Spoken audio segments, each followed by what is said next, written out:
Alexa Lavoie pour Rebel News. Je me trouve présentement à Montréal et aujourd'hui se tenait une conférence de presse organisée par Réinfo Québec sur une action qu'ils ont fait l'année dernière. Ils ont fait une mise en demeure au Collège des médecins ainsi que d'autres entités et organisations concernant la santé des citoyens.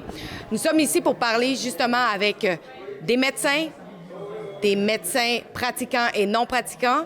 Donc, je vous laisse regarder le reportage complet. Donc, je suis présentement avec Bernard Massy. Bernard Massy, vous avez un PhD en microbiologie. Vous avez été également sur le panel décisionnel de la Commission d'enquête nationale citoyenne. Et aujourd'hui, vous avez convoqué les médias, bien sûrement, et avec des médias indépendants, pour parler justement que vous aviez fait l'an dernier une action. Oui, en fait, on pense qu'on est rendu à l'étape où on doit poser des actions plus concrètes. On est conscient que notre rapport de force n'est pas très avantageux parce qu'il semble que le Collège des médecins soit bien appuyé par le gouvernement puis par le système de justice. Puis il ne semble pas, en tout cas, de la façon dont ils ont répondu à toutes les questions qu'on leur a posées, toutes les lettres qu'on a envoyées où, comme disait Robert, l'absence de réponse, c'est la réponse. J'avoue que c'est très surprenant, c'est décevant parce que, j'étais pas au courant de toutes les réglementations qu'on trouve sur le code de déontologie du Collège des médecins, puis je me suis mis à lire parce que, il y a eu de mes amis qui ont été poursuivis en vertu de ça. Lorsqu'on lit ce qui est marqué dans ce livre-là, on ne peut pas être en désaccord avec ça. Tout semble tout à fait correct. C'est un peu comme les dispositions qu'on a dans la Charte des droits et libertés. On ne peut pas être en désaccord avec ça. Ça semble être correct pour assurer un bon fonctionnement de la société. On a vu qu'est-ce qui s'est passé avec les camionneurs, qu'est-ce qu'ils ont fait avec la Charte des droits et libertés. Est-ce qu'ils ont suivi le livre de règlement ou ils l'ont interprété à leur façon? Moi, je peux dire qu'une de leurs réponses, c'est de me faire passer devant le conseil de discipline. C'est une de leurs réponses. C'est pas moi qui attaque personnellement, je suis convaincu de ça. C'est l'organisation, Réinfo. Parce qu'on est mordant, on est fatigant pour eux autres. Et puis, ils cherchent à nous divertir, à divertir notre attention. Robert Béliveau, comme vous le connaissez, M. Béliveau, ancien médecin, oui.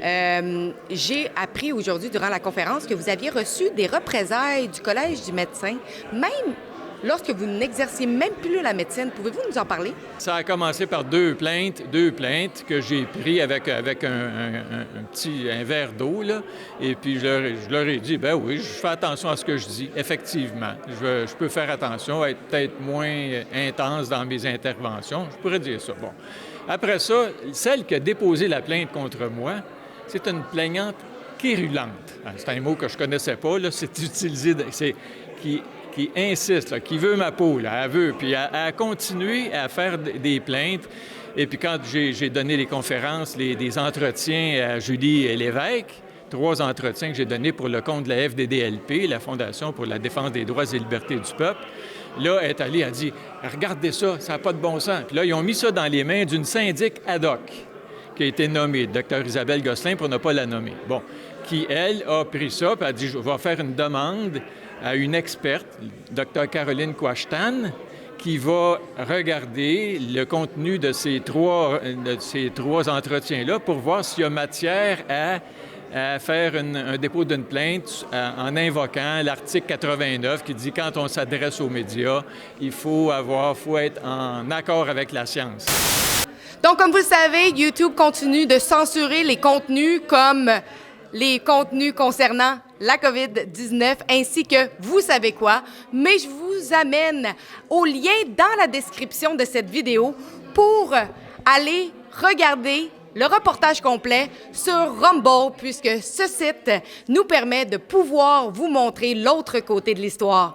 Donc, n'oubliez pas le lien dans la description et si vous voulez signer notre pétition à nomoreshot.ca, également, n'oubliez pas de signer la pétition. Merci.